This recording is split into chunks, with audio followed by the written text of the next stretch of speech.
Well, good morning, everyone. We are back for an NFL fantasy matchup. As usual, I have Jed here, but Jed, we're missing Jimmy because with our early start time at 8 a.m. Central, somebody forgot to wake up. I like how you're calling out your brother. That's good, but good morning.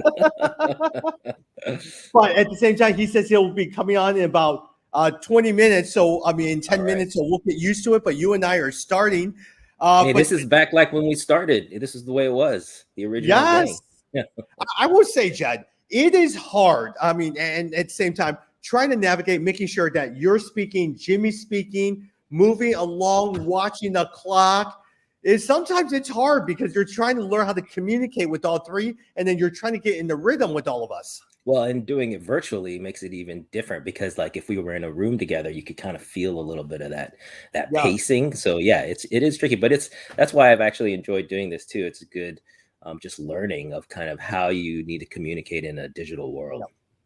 Oh, yeah, because if you're not careful, you're speaking all over each other. If we were in a room, I point to you and I say, okay, after this, I'm going to go over to you. Over here now, Jimmy chimes in, but you have a thought, and then I'm looking at the clock. Oh, we're running out of time, so you got to move it along. Yeah, you're doing fine. It's been fun. Yeah. Hey, before we start with all of this stuff, wow, they're laying it hard on John Gruden. Whoever released all those emails, man, they now people think it's the NFL who released all those emails to take pressure off them. Wow, they are not very good emails coming out of the Washington football team. Oh no, it's and actually I think now the big question is are they going to release all what is it Yep. 650,000 emails? If they release all of that, boy, there's going to be a lot more heads rolling. So it will be interesting. And the other thing to remember, so the NFL could control it in this situation. There's a lawsuit against the St. Louis Cardinals, I think, for the stadium. There's a public lawsuit on that. It's Rams. also Yes. yeah, the Rams. It's included in that. So there's more documentation there that if that goes through, they NFL can't stop it, and then it's going to be Yep. a huge thing. Yeah. And at the same time, ironically, no emails have been released on Colin Kaepernick. Imagine when those emails start coming out. Yeah, exactly. It's definitely this cannot be just if anyone thinks this is just one coach who has these kind, and the issue is just putting it in emails, but you know that behind closed doors it's a lot worse. You just think of the NBA back when Sterling, all that stuff came out with the owner of the Clippers. It's the same thing. These owners at that level, they think they can say whatever they want. Yeah. Yeah. Hey, now with that said, your thoughts? Did you read the Adam Schefter story? How he got called out too? His email was released. What do you like? For instance, I actually don't have a problem with that. I'm not sure what you think, Jed. Is as an insider, you sometimes have to develop. You don't want to blindside one of your key sources. So just making sure, hey, I'm releasing that. Do you have any problems with it? I actually didn't have a problem with it. Yeah, I think it was a courtesy thing. I mean, so as a Northwestern Medill grad, I do have to say, as far as journalistic standards, Wait, he wait, wait, wait. definitely. You're a Northwestern Medill grad? Yeah, I went there for grad school. That was I I did went to not the know yeah, this. yeah, it was the integrated marketing communications program. So, Wow. but yeah, so I will say he went one step further because I think it was a courtesy maybe to say, hey, here's a draft. Take a look at this, let me know what you thought. But I think he needed to be more clear in his communications. The way he made it sound, and he came back and said, oh, they didn't have editorial control, they couldn't have changed anything, but it sure sounded like it because he said something to the effect of, let me know if there's anything you want me to change. That to me is a problem because then you aren't really being totally objective. You're letting them write the material. So I did think it went a step far, but in the who Yeah. else doesn't do that? I think a lot of people do that. So Well, especially when they called him Mr. Editor. So Adam Schefter referred to him as Mr. Editor. It just doesn't sound good. But at the yeah. same time, that's how you get all these breaking news. Yeah, well, and that's what I was saying. I think it's a little different, right? Like when you come to nowadays with the breaking, late breaking news, it's a different ball game. Journalism as a whole is a different ball game now because you have to play for clicks. The Yeah. speed and the timing, it's just a whole different thing. Hey, let me ask you a quick question. With all the waiver wire pickups, was there one player on this week's waiver that you really wanted to get? I was able to get Michael Pittman in one league. I was surprised that he was available. I know a lot of people went after Booker. Yeah. I wasn't as big. Yeah, actually, no, there wasn't one that really stood out to me. Was there someone that you were thinking? There was Daryl Williams. There's been a lot of talk about Daryl Williams, Devontae Booker. Daryl Williams could potentially be a 3-down back. Look, Clyde Edwards-Helaire has not been very, very good. Daryl Williams is a 3-down back, and usually near the goal line, they will give it to Daryl Williams. So I would not be surprised if he does really well that he might seize this away from Clyde Edwards-Helaire. Yeah, the one that's a good call, especially with the Chiefs. I mean, it's nice having all those points. Although you guys know that I always like to stay away from the Chiefs' back, so I always feel like that's tricky. The other one I will mention is and I'm forgetting his name, the Chicago Bears running back, the third back. Yep, Herbert. Yeah, Herbert. Yep, Herbert. I Herbert. picked him up, and I'm actually starting him in one league, just kind of in the flex position. I do feel like he could surprise people. So that was one I took a chance on. Yeah. Hey, I took a chance last week on Darnell Mooney. He did nothing for me. Yeah, but you hit it with that was a great pickup with Gaskins. You had Gaskins. That's what beat me when we were playing each other last week, and I think that's the guy that put you over the top. Oh, but at the same time, it's not like I was very wise in picking up Gaskin. He was probably the only one left. Now, at the same time, I've been trying to pick up Marlon Mack along the way because, Marlon Mack, there's rumors that he's probably could be traded to the Chiefs or other places. So I've been trying to look at him. Yeah, no, exactly. And you have to pay, if you're really paying attention, if you're getting desperate, you got to pay attention to that trade chatter or pickup. For example, Anthony Miller out with Pittsburgh. I think that's an interesting one. But yeah, Marlon Mack, if he got more time, more carries, we've definitely seen him produce. So it could be good. Hey, look, on a side note, I know a lot of times I'm going to bring Jimmy in a few minutes. Alexander Madison, all right? If I was the Minnesota Vikings, I'd be trading him for a second-round pick. Well, but he showed his value in that, basically Dalvin Cook goes down, that offense doesn't stop at all. It just keeps going because he's just as good. Yep. Well, hey, I'm walking Jimmy over as he's coming back in. Hey, how are you? Good morning. Yeah. Let's go through a couple of news and notes that I have. It goes back with Saquon Barkley suffers an ankle injury in the first half. And from that point on, reports that he has a low ankle sprain and he should be characterized week to week. But with his previous injury with the ACL, they are going to be very, very hesitant. But Booker, you're not crazy about him, Jed. Why is that?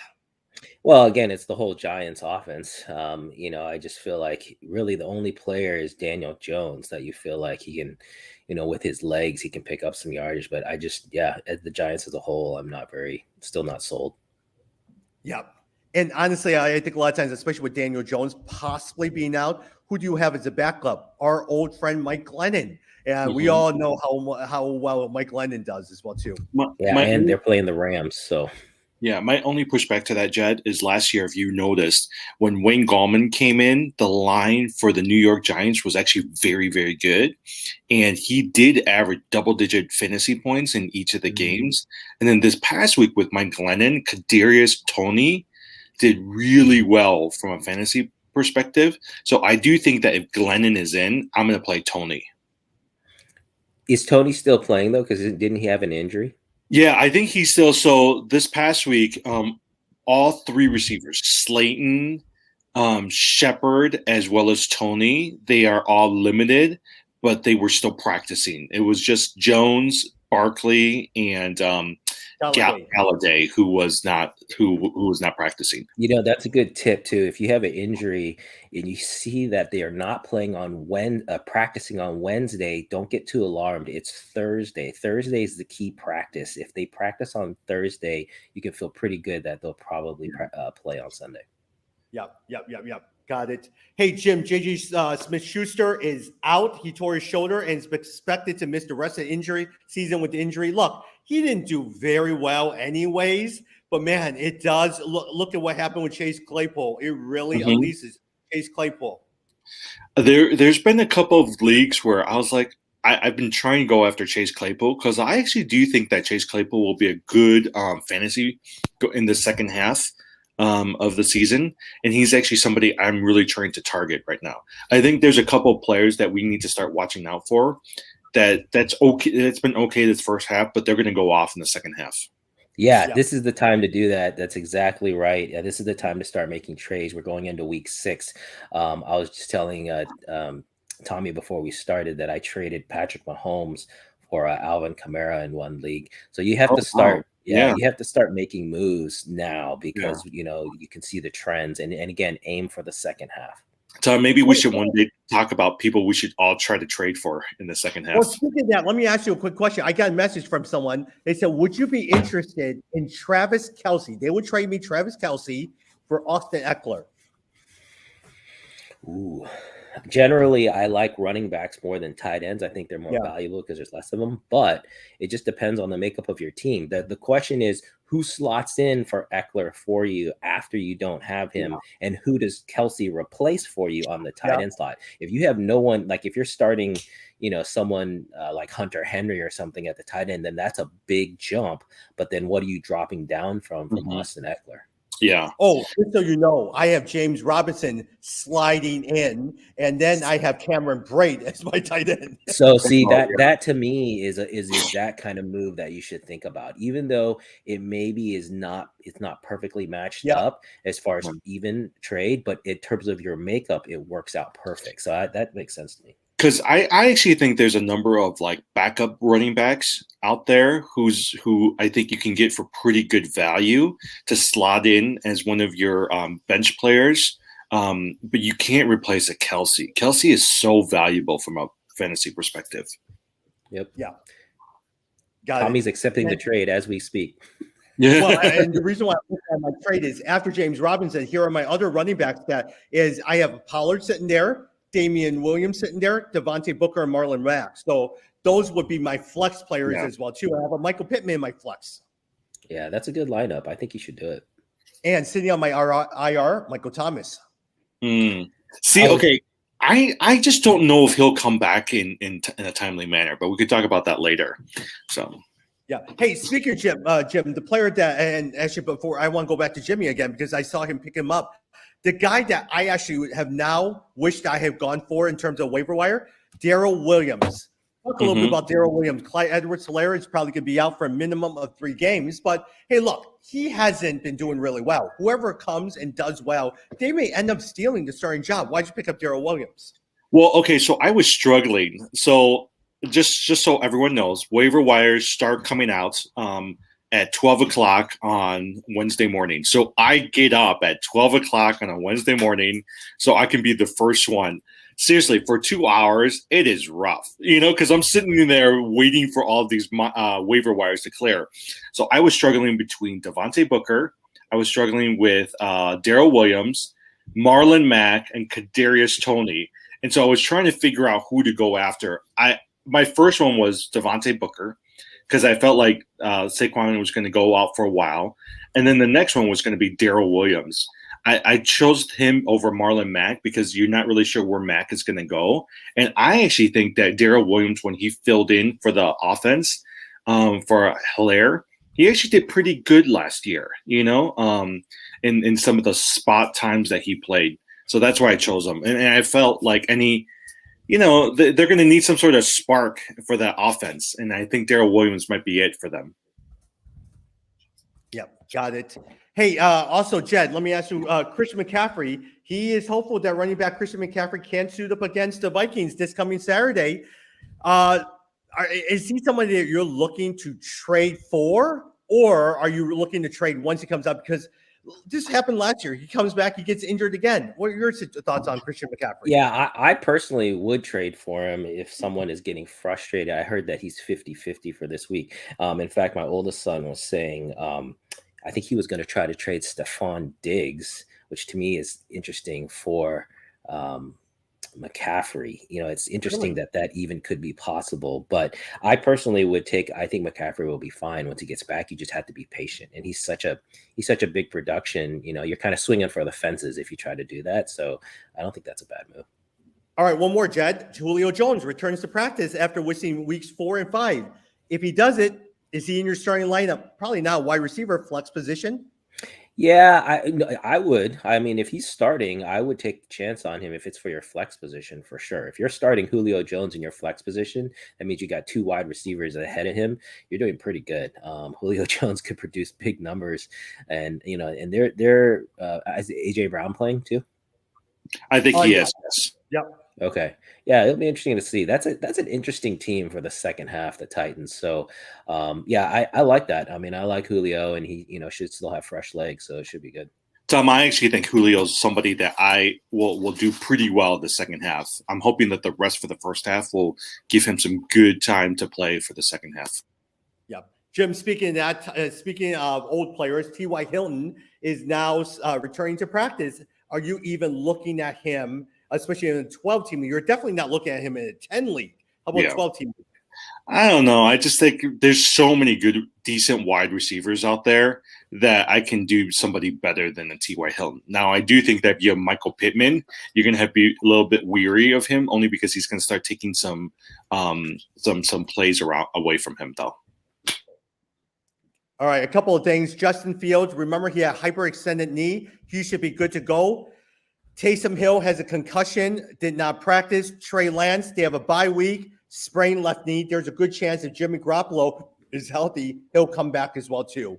So other than that, Jed, before we go and preview some of the games, what games are you looking at for your weekly picks?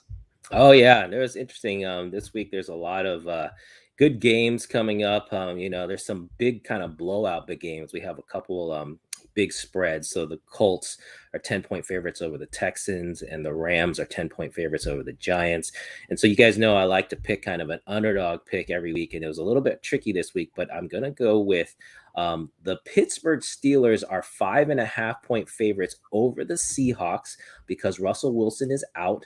But I think Geno Smith is going to do better than people think, and I don't think the Pittsburgh Steelers are as good as people think. And so that's my upset pick is the Seahawks over the Steelers at Heinz Field. You guys know for some reason this year I've really been down on the Steelers, and actually the other team is the Baltimore Ravens, and the Ravens are 2.5-point favorites over the Chargers, which I still think is a little insane, even though that's in Baltimore. I'm taking the Chargers all the way there. But anyway, the bigger pick is Seattle over the Steelers.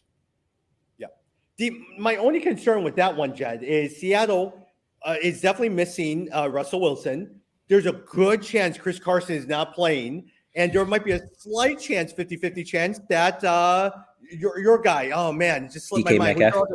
Yes, DK Metcalf might not be playing it as well too. No, so Carson practiced on Thursday, so he should be playing. DK Metcalf, yeah, we have to watch that closely. But I actually think this could be really good for DK Metcalf. If you saw when Geno came in, he really kind of focused in on DK Metcalf, so there could be points there.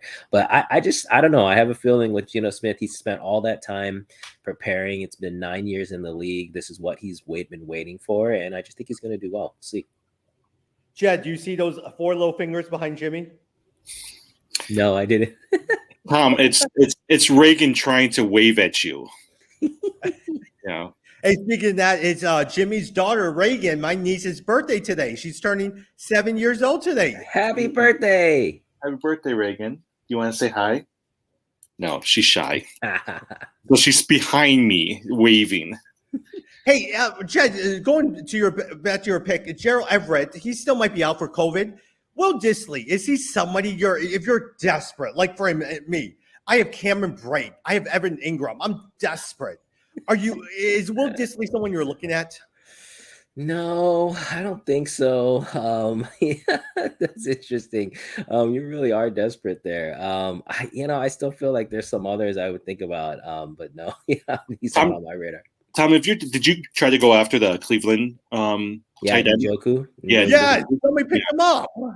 Oh man. Yeah. Tight ends are hard. Tight ends are hard. That got picked up across the board, and he was on waivers for me, and so he got picked up as well too. Hey, let me ask you a quick question, Jim. I'm going to go over to you. 3 rookies to watch for the second half. If you had a chance between Ramondre Stevenson, Damian Harris lost another fumble and also hurt his chest. Stevenson had 9 carries for 23 yards, but also a touchdown run that was called back. Speed, fast as heck. Michael Carter, 52 yards, 13 touches, and 1 rushing touchdown against the Falcons in London last week. More and more, he's becoming the primary back. Or Khalil Herbert. Jed and I were just talking about that. Herbert outcarried Williams 18-16 and rushed for 75 yards. If there was one of these three, who are you looking at? You know, funny enough, out of the three, I would go after Herbert. I think it would be Herbert, then Carter, and then who's the first one that you said? Ramondre Stevenson. Yeah, I would go after Herbert. Herbert, he's a decent player. I actually started looking at him a couple of weeks ago when Williams was a little nicked up, and they were saying that he might play a little bit. I was surprised how much of the plays that he was a part of. So I actually have high hopes for Herbert. Yeah, and I would say this is a situation where you have to look at both the player and the system that they're in. So I think Ramondre Stevenson is clearly the most talented of those three. But the problem is in New England, you just never know what the rushing game is going to give you. And so it's too volatile. Whereas with the Bears, I feel like you're right. If he's the go-to guy, he could get a lot of carries. And so I would put Ramondre Stevenson as second just for the potential upside, because if he does start carrying the rock, he's going to produce better than both those guys. I sense that you do not like the Jets team here, Jed. I have Carter sitting on one of my teams, but it's really a week to week. It's dependent on who they're playing. If they're playing a weaker team, then I'll even mention this. I dropped Corey Davis in one league. I think it might be in our league, guys. So you guys can go out and pick him up, because there's more like a bye week fill-in. You got to pick out like what defense he's playing to start him. He's not an every week starter. Yeah. So, going back to the first week when we started talking about this, so that's been my strategy this year. I loaded up really strong on receivers, and I've been going after all of these second-tier running backs, the A.J. Dillons of the world, the Javonte Williams of the world, the Michael Carters, Khalil Herberts. Thus far, it's worked for me decently, but there's been some struggle, partly just because you're just waiting for them to become the starters. Hey, just so you know, as we preview some of the teams here, the teams on bye, the Jets 1-4 is on bye, Atlanta Falcons on bye, 49ers on bye, Saints are on bye. Next week, there will be a huge list in week 7 of teams that are on bye. But going back to this tonight's actually game, Buccaneers 4-1 against the Eagles 2-3. Jed, Jimmy, I'll go over to you as well too. Tom Brady, not a problem. Curtis Godwin, Antonio Brown, who do you like better in this particular matchup? I actually like Godwin. Not Godwin. I like Antonio Brown. I actually think that if in terms of like the fantasy points, Tom Brady is number 1 in terms of quarterback, and actually, funny enough, Jalen Hurts is number 6. But Jalen Hurts has actually been trying to throw this ball downfield. I can see them trying to outpace the Bucs. And I can see Brady just chucking it down to Brown and just testing on defense for the Eagles. So I actually will go for Brown over Godwin. Yeah, I agree with that. Godwin has been a disappointment. I think Godwin, Calvin Ridley, and then Stephon Diggs, those have been the 3 biggest disappointments at wide receiver, and maybe even DeAndre Hopkins a little bit. Well, and Mike Evans is pretty much non-existent these days in Tampa. Yeah, so I definitely think Brown, he just has that rapport with Brady. Brady looks for him in key situations. And yeah, I've got him on as a permanent flex player on one of my teams. Interesting. Jed, Miles Sanders, they're going against the Tampa Bay defense. We already don't like Miles Sanders. Are you even starting him in flex, especially it's against Tampa Bay Buccaneers? If you have to, as Jimmy said, I think they're going to score points. I think, Philadelphia is a better team than people are giving them credit for. We've been talking about this, that, I think if they start putting things together, they have the pieces there. So I think if you stick him in a flex, it's not necessarily a bad play. You're hoping for that, something close to the goal line, maybe a screen pass or something, but he's definitely not a for sure every week starter. Actually, one more thing. If you have Miles Sanders and suddenly you had Daryl Williams or Devontae Booker or all those guys. Would you start them ahead No, of? I'm still starting Sanders. I mean, he's still number one. He still has the talent, and sometimes against these tough games is when the star players play their best. And so, maybe he comes out and has a big game. It is a Thursday night game too. Again, just like I talked about with Monday night games, the players know they're the only game in town, and usually that's they try to show up for those games. Yeah, Tom. The other thing, Levante David is out this week for the Bucks, and so I think that gives them a little bit of a hole for him to run down. But I also think that Miles Sanders is tied to Jalen Hurts. If Jalen Hurts is being rushed and if he's not given opportunity to throw, Sanders will not do well because they are so tied together in terms of how they do from a fantasy perspective. Got it. Hey, another matchup that I'm looking at, Jim, Chiefs against Washington. That's the 12 o'clock game on Sunday. The Chiefs, look, they've been really good. Have they been really superb? No, but they've been very, very good. Going against the Washington football team, they're both 2-3. Thoughts on that game? Well, if you've noticed, one of the things I've started noticing in these games is the offense of the opposing team to the Chiefs have been trying to keep the ball a lot longer because they realize if we can keep the ball a lot longer, Patrick Mahomes and the offense isn't going to get onto the field, and that's the way to limit the Chiefs because the Chiefs' defense is so bad. So I think Antonio Gibson, they're just going to feed the ball to Antonio Gibson. I do think they're going to use McKissick quite a bit. And so I think my guess is that's going to be their strategy. So if I were playing two players, I would seriously consider McKissick as well as Gibson because they're going to be running the ball. And here are the numbers to prove it. The Chiefs have allowed them 9 rushing touchdowns this year, tied for the most in the league. Washington also has allowed 14 passing touchdowns, the second most in the league. So we're going to see Patrick Mahomes air it out, and we're going to probably see Washington run the ball a lot during this game. Yeah. One thing to watch for Kansas City, in the last game, they talked about how the defensive plan was to limit the long bombs, to really take Tyreek Hill's long bombs away. And they talked about how it really seemed to bother Patrick Mahomes, that he didn't like taking the short 5-10 yard passes. He wanted to throw it deep, and that's why he had all the interceptions. You should watch that because if that's true, it's going to devalue Tyreek Hill. And somebody like a Mecole Hardman, someone who's playing the slot position, could actually pick up a lot. So Travis Kelce should get more play. And you might see a little bit more of those short passing throws if they essentially adjust to that move.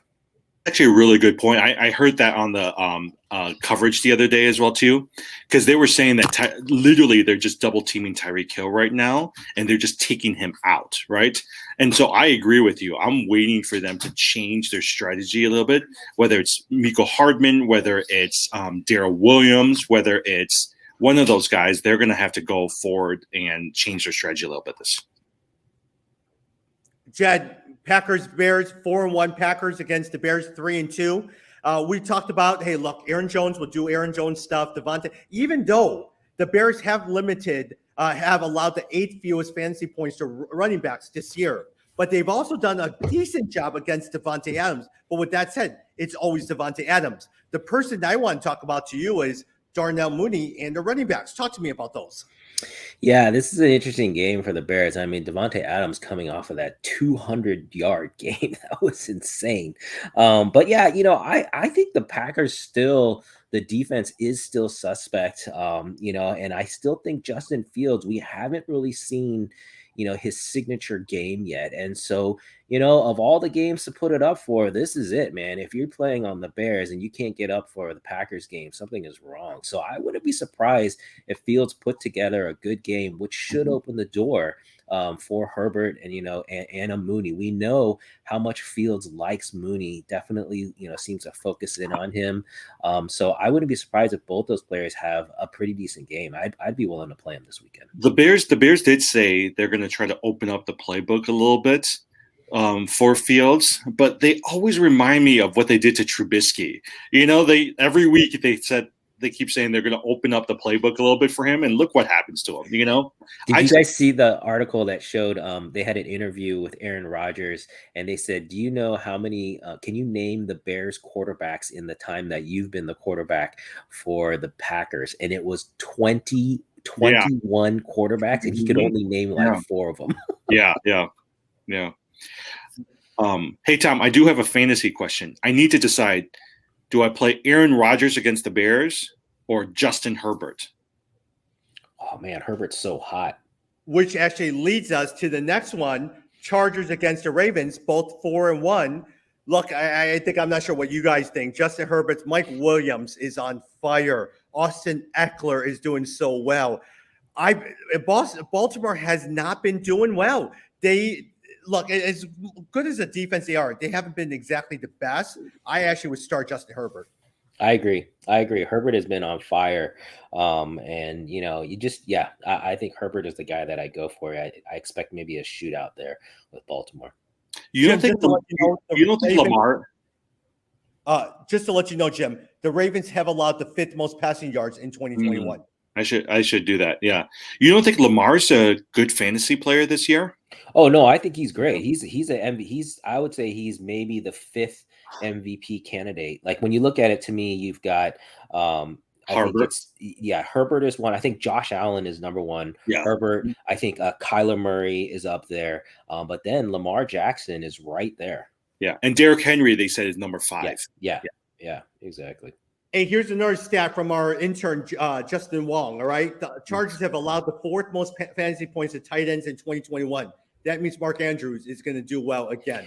Dude, Andrews has been turning it on, man. I was looking at that. I regret. You guys know I dropped Mark Andrews in our keeper league. I did not keep him. I regret that. He has been a top 3 tight end this year. I should have kept him. Mm-hmm. Yeah. But who would have known? Because he was last year and even the beginning of this year, he was terrible, absolutely terrible. Yeah, you had to be patient. Jim, Vikings 2-3 versus Panthers 3-2. Alexander Madison. I mean, it looks like Dalvin Cook is coming back, Really? and Sam Darnold has been doing okay. DJ Moore, Justin Jefferson, Adam Thielen. I mean, this is going to be a good game. Yeah. I heard some of you guys talking right before I got on. I still am going to hold on to Alexander Madison. I'm not completely trusting of Dalvin Cook that he's not going to be out again. Justin Jefferson has been great for me from a fantasy perspective. I also have Adam Thielen in a couple of leagues. He has not been doing well at all. So they've been feeding that ball to Justin Jefferson and then also dumping it off to the running backs. So those are for sure the 2 players that I want to play. I think the other person to pay attention to is Kirk Cousins. Like Tommy said, next week they're going to go into a lot of teams are starting to go into buys. Kirk Cousins is a quarterback that I actually think that is being overlooked just because he's scoring in the 20s every week in fantasy, and he's doing pretty good. I actually thought Sam Darnold would be better from Carolina, but he dropped off last week. Kirk Cousins has been pretty consistent this year. Yeah, I definitely would not recommend dropping Madison for anyone who's got him. He's going to have a role, even if Dalvin Cook plays. And actually, I have both of them in one league, and so it's going to be a tough decision. Because if you saw a couple weeks ago, what they did was Dalvin Cook played a little bit, but Madison was still the feature back, and so you have to make a tough decision. But I definitely wouldn't drop him. I think he's something you got to hold. Yeah. Yeah. I hope McCaffrey plays though. I will look at 2 more games before we wrap up. Jed, Raiders 3-2 against the Broncos 3-2. New head coach, new change. Will it do well with David Carr? We don't know. The one that I want to look at is the Broncos. Cortland Sutton has been decent. Teddy Bridgewater, look, it's not Drew Lock, it's Teddy Bridgewater. He does a decent job. But more so, Jerry Jeudy is about to come off of IR. Are you trying to get a hold of Jerry Jeudy as he comes on, or do you still like Tim Patrick better? Yeah, actually, don't you have Jerry Jeudy on IR, don't you? Because I was looking at your team the other day. Yep, I do. I'm waiting on him. He's a guy that I think is worth the wait. I want to see him produce for one game, but I fully expect him to be better than Tim Patrick for sure. I think he can challenge Cortland Sutton. Before he went down with injury, he was out producing Cortland Sutton, and then he went down with injury and Sutton took it on. So I expect big things from Judy, and so I'm definitely watching that. This is a tough game, though. I do think Denver will win. There's just too much going on with the Raiders right now, but you never know. The locker room could rally, and because it's a good team. They were 3-0 before they lost a couple games. Jim, Melvin Gordon is running back 21 currently, but in the last 2 weeks, he has not even been in the top 35. People have been dropping him. Are you even playing Melvin Gordon? Not even just a running back anymore, a flex player. No, I mean, we talked about players that we want to trade for. For me, Javonte Williams is one of those players that I am going hard after. Unfortunately, no one's willing to give him up for me. I mean, I've been pitching like I have not pitched out my really good receiver. So I've been pitching out like a Cortland Sutton for Javonte Williams, but people have not bitten on that one. But he's the guy I think is going to do really well the second half. That's a really good move to trade Cortland Sutton because, like I said, even if Jerry Jeudy doesn't overtake Sutton, it's going to take passes away from him. So that's actually a really okay. So here's been my strategy, but the people didn't bite. So I've been trying to trade Cortland Sutton for either J.K. Dobbins or Cam Akers because I don't need some of those receivers. And I was like, if I can get those guys as a running back for my dynasty league, I'll be fine. You know, I'll stash them away in my IR, but they have not given up on them. I have J.K. Dobbins and Cam Akers. Everyone's on my IR for our dynasty league. Well, see, that's Tommy's strategy. I've realized Tommy likes to go after these players on IR, stash them. He doesn't mind finishing in the middle, and his hope is always that they'll come back towards the end of the season, and that's how he's going to win the league. No, Tommy's playing for 2022, man. Yeah, there are certain leagues that I'm saying, you know what, I'm ready for 2022 because I am all about tanking. All right, I followed the Philadelphia 76ers. I am all about the tanking. Well, okay, Walter White. You guys are in the last place in Walter White. Yeah, that's why I was telling Tommy, I'm trying to make some moves there and it's hard, that league. I feel like there's just not enough. This is a good thing for people out there managing leagues. You got to make sure there's enough bench space to where you can pick up things on the waiver wire. Actually, that league is decent in that regard. But yeah, I'm hoping, if you're, so in one of those leagues, I'm 0-5, I think, or 1-4. And you know what? It's not, don't feel like you're out. If you guys are in there, you can turn things around at 1-4. Yep. If you get to like 6 or 7 losses, that's when it starts getting tough. But you can turn things around at 1-4. So don't give up. And more so, I think a lot of times is I am always looking to positioning. If you have 8 playoff spots or 6 playoff spots, how far are you to the last playoff spot? That's all I care about. I could care less about first place right now. Who do I need to beat to get up ahead? Because once I beat them, at any point in time, once you get near the end of the season, they may rest players, COVID, something, and that number 1 seed is out. And then now you have a clear path to winning the championship. Yeah, that happened to me in our league last year. I was number 1 for most of the season. Then we hit the playoffs and I lost in, I think, the second round or something. So, you just got to get to the playoffs. Yeah. Hey, look, I'll be very selfish, all right? I know a lot of times you're the top dog in our dynasty league. You have Derrick Henry. You have all those guys like that, and Dalvin Cook. I am hoping that those guys decide to take a rest those last couple of weeks, all right? That's what I'm hoping because right now I'm stuck at number 6, and hopefully I'll get number 6 or 7 and then go in and beat you at the number 1 seed. Good luck. And speaking of that, good luck. Last game before we wrap up, Bills 4-1 against Titans 3-2. Dawson Knox is an every down tight end. He is tight end 3 this year, and he has been so good this year. Stephon Diggs has been terrible. Derrick Henry is carrying the league. If you have him, he's really, really good. Julio Jones, A.J. Brown have been a disappointment. What are your thoughts on this particular game? I think the Bills are going to win. They're going to crush them. But I think there's going to be a lot of points for Tennessee because they're going to try to catch up. So I think this could be a tricky game for Derrick Henry. We'll just have to see because that defense, I think, could stop him, and they're going to have to pass a lot. So I do expect them to be playing catch up, and so they're going to be having to throw a lot. But Dawson Knox, I think, is maybe the pickup of the year. He was on a lot of people's waiver wires I would say at week 3 and week 4. He was still on the waiver wires. So he's been a huge pickup. That offense in Buffalo, you definitely want a piece of that. Josh Allen is, like we've been saying, he's having an MVP year. He looks amazing.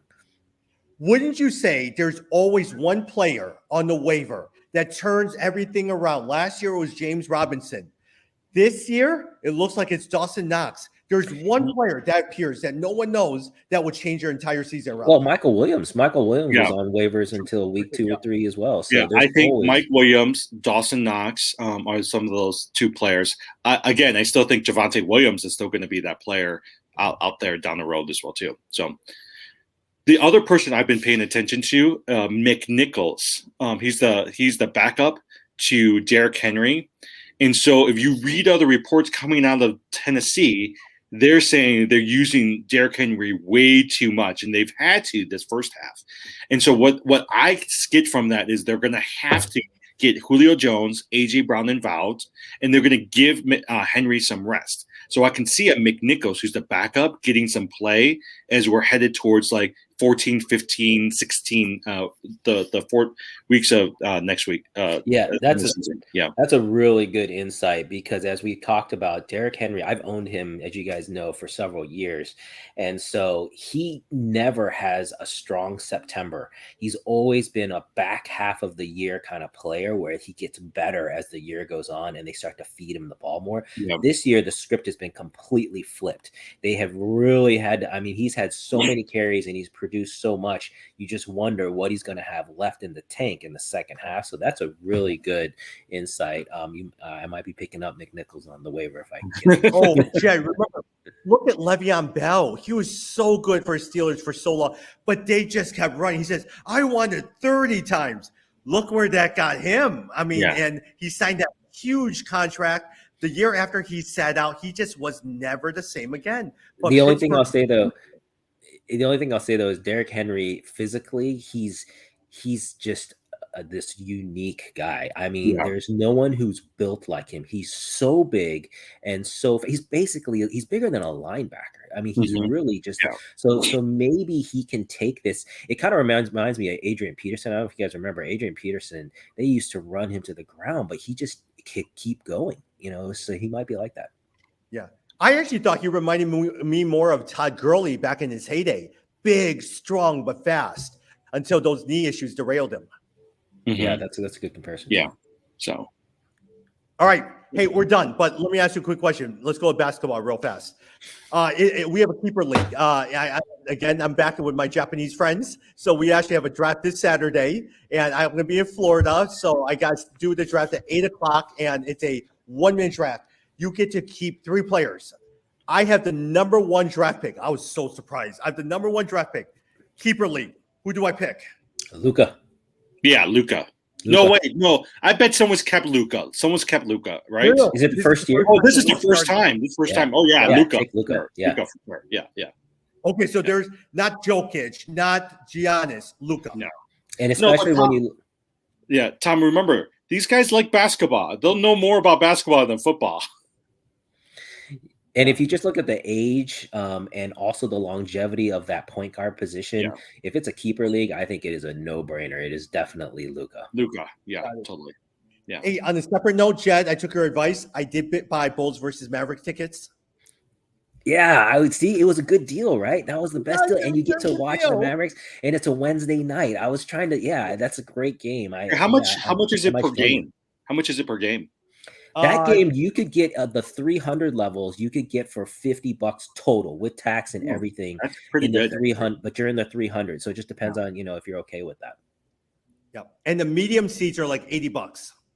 Yeah, I actually think 300 levels. If you get the first row in the 300 sections, it's actually not bad at all. Yeah, they have a deal too with a family pack where Yeah. for $25 plus tax, you get the 300 level ticket plus a hot dog and chips. I was like, that's a pretty good deal. Yeah, they're gonna sit you up in the nosebleed section though, where you can't see. We're like in the last row. But Yeah. if you have a group of like 20, it's actually not bad to sit up there because you can't get any other seats that are If closer. you have a group over 15, the Bulls will give you an automatic discount. You can actually call in if you have over 15 and get an automatic discount, Yeah, so you can get down. All right, last thing. I know we have 2 minutes before Jed leaves. I'm not sure if you guys watch the baseball games. We're all Chicago fans. Thoughts on Chicago White Sox completely blowing up against the Houston Astros? Hey, I'll just say this. The team I've been watching is the Chicago Sky, man. They almost won last night to take a 2-0 lead. They were down 1-1. I think the Chicago Sky might be the best team in Chicago right now. I was surprised how bad the Chicago White Sox did, to be honest. Like, Houston's a decent team, but I still felt like the Sox had the pitching and the players to overcome them. But this is where young players can't usually handle the big stage, and that's why you need some good veteran players on these teams because the veteran players know how to win in the playoffs. Yep. I think Hey, the San it was Francisco good. Giants is going to win, though. No, I think the LA Dodgers, they're so Really? good. I think the Giants are going to end up winning. You have Max Scherzer. Look at the stud lineup the Dodgers have. Oh my gosh, they're so good. Yeah. All right. It is. We're probably going to come back on. I think. Well, I got to talk with you guys because I'm back on travel on next week, so we got to talk a little bit about what that looks like. Hey, thank you for joining us. We'll talk soon. Bye, guys. Thanks for doing it early.